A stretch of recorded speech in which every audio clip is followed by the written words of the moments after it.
जात है अम्मी, आज शादी है वो। तो फिर शादी करा था।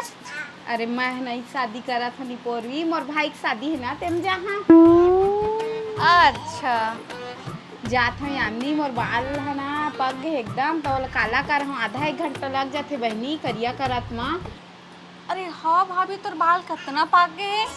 ये है कोकिला ब्रांड के नेचुरल हेयर कलर शैम्पू। ये है इंडिया में बने कोकिला के सिर्फ 5 मिनट में हेयर कलर करने वाला शैम्पू हो रहा है। इनमें no PPD, no ammonia, chemical free है और एक साथ आप मतलब बहुत सारा ग्लव्स मिली। और बहुत अच्छा बात ये है कि शैम्पू की तरह भी यूज कर सकते हैं। येला लगाए के लिए सबसे पहले अपन बाल धो लेना है, मतलब अपन के बाल में जो तेल रही वो साफ हो जाएगी। हाथ में मसाज करत करत करत बाल में लगाना है। 5 मिनट मतलब लगावत लगी और 10 मिनट बाद बाल धो लेना है। सिर्फ 15 मिनट में आप मन अपन बाल ला कलर कर सकते हो। अगर आप मन महीना में एक बार कलर करते हो तो ये बॉटल पूरा मतलब साल भर चली। तो रिजल्ट आप मन खुद देख सकते हो। ये भाभी तो ये एकदम खुश हो गए। अगर आप मतलब भी हेयर कलर शैम्पू चाहिए तो कमेंट करो, लिंक भेज दिया जाए।